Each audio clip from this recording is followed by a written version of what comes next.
Hi guys and welcome to Bomb Anime. It's your girl Ruka and Big Boy Summer here, bringing you another episode of Paranoia Asia. You know what it is.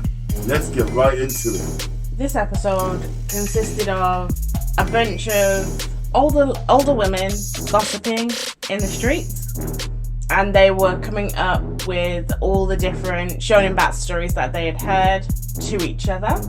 I like the way that Paranoia Agent as a whole does a delivery on certain episodes. So like, for example, in the last episode where they were all like, I'm so jealous as a chorus, it kind of gave me theatre vibes. And this one again, the framing mechanism, as Ricky just said, was the whole gossiping and coming up with stories.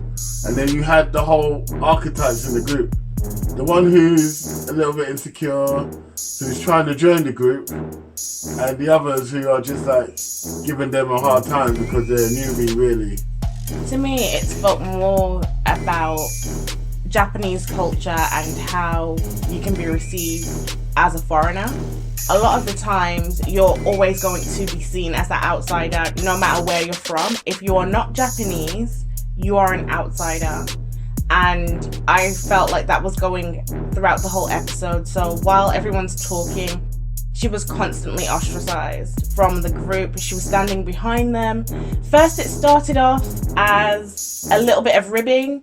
Like, the woman was like, oh, you don't have to try so hard. You're not from around here. We get it if you don't understand what's going on with Shonen Bat. And as the episode progressed, and the more she wanted the approval, the more she was fighting for the approval, the nastier they got. And they tried to frame it under, oh, you're coming up with an unrealistic story. However, all the women were coming up with ridiculous stories, and we could see that each story was more ridiculous than the last. And that was accepted, but nothing she said was ever going to be accepted. Yeah, you're right. I mean, there was nothing she could say that would have gotten the approval of these old hags. And it was really unfair, but as you said, that's just the way it is. I just found the stories themselves really entertaining and funny. Because again, it goes back to what I said earlier about how mimetic Shonen Butt is. They're talking about him, and it's like a celebrity. You know, when a celebrity gets too big, people just start making stuff up about him.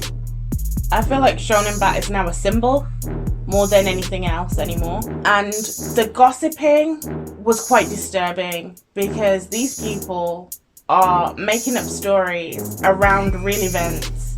So the first one that we saw was a student that was under so much pressure to keep up with the constant tests and to do well, and eventually took his own life.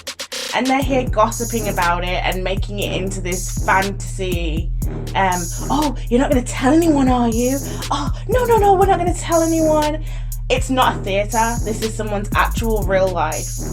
And the same thing where they made Mr. Azusa a joke, really, when he clearly had an eating disorder. When we saw him running, his face was very drawn in. So he was obviously exercising it very, very hard. Possibly has something like where he is going through extreme exercise, purges, and then huge binges, which is also a problem. And instead of like thinking about him as a real person who might need some help from someone, they're just gossiping about him literally behind his actual back and making it into this funny version of what's really happening. And then you've got the woman who clearly beat her mother-in-law to death. She deserved it. Whether you think it's deserved or not. And they're making that into a big joke as well. Totally deserved though. Some of them were, like I said, some of them were ridiculous and made up, but some of them were clearly real events that were people that they actually knew that lived nearby. I just really want to talk more about how this episode is a break away from all the other episodes. I know you like to go deep into certain things and see it as, well, there was a death there, there was a death there, death here, death there, death everywhere. But you fit in with them women. Please don't tell no one, but no, seriously, I just like the way that they kind of brought a change of pace to the whole season. Because let's be fair, we've had some heavy episodes. And having an episode like this, well, like this one and the last one, kind of makes it more palatable, I should say. This series doesn't really have two very heavy episodes right after the other, and if it does, it will handle it in a particular way that allows you to take a breath and step back a bit, because the subject matters can be really heavy and a lot to watch. This series is masterfully done. I would recommend everyone to watch this series. I'm not even at the end because we watch these episode by episode. We will not watch any episodes unless we've done our YouTube episode. The way that it's done is amazing. It's amazingly done. The music, the lighting, just everything about it, the way subject matters are handled so well to affect you at your core. I mean, this is a writing masterclass. Any piece of writing that can move you emotionally is amazing. It doesn't matter whether the emotion is disgust, pain, sadness, all them emotions that you don't really want to feel all the time. But if a piece of writing can create something like this to you, then they've done a great job. And this episode was, I think, personally, them flexing. Because where do we go from here? We know who Shonen Bat is. We've already given the whole fact that he's a ghost. I'm saying he's a ghost. You calling him an icon. He could be both. Sorry, a symbol. But you could be both. This episode actually reminds me of something you said to me in like the first couple of episodes, where you were saying that the way people are talking about Shonen Bat is quite disturbing, in the fact that they're talking about him as if he is a celebrity. They're talking about him as if he's someone great and giving him these really cool names and gossiping about him.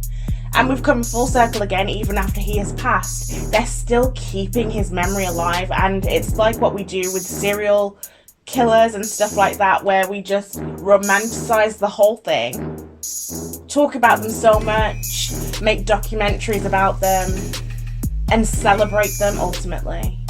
To the point where you actually have some people who want to literally become serial killers to become notorious for that fame. And I feel like we're seeing it here. Like, you were completely right when you caught it on really early in the episode. Thanks, Ruka. That's nice of you to say, which is really annoying because now I have to say something nice about you. Nah, I'm kidding. But to be fair though, you are also right.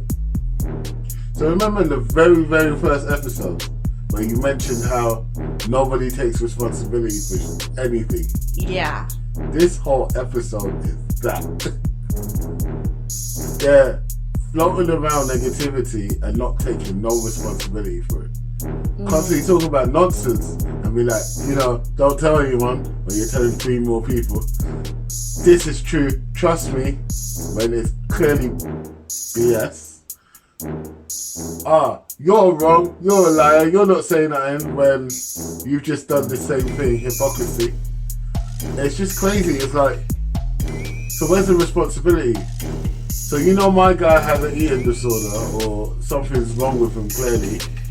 What did you do to help? Right to the very end where the foreign lady's husband has been attacked by Shonen Bat. Rather than call the ambulance for her husband who's just been assaulted, she wants to know what Shonen Bat did so that she can go and tell her friends. Where's the responsibility in this episode? There is none. There's all bad actors, bad faith actors, and unfortunately I'm here for it. Well, I actually thought that the very end scene was a really nice touch, because you had the women in the beginning, not even the beginning, you had the women throughout the whole episode talking about all these things, and they kept saying, he comes when you're cornered. People are saying he comes when you're cornered, and then they're talking about all these different situations where someone has been cornered. And I could see the whole way through that the foreign lady was becoming cornered. You could see her facial expressions changing, getting darker, and by the time she was at the end of the episode, she had completely snapped. No Shonen Bat appeared. I'd be out with her husband though. So he says, or so she heard. That's very paranoid of you.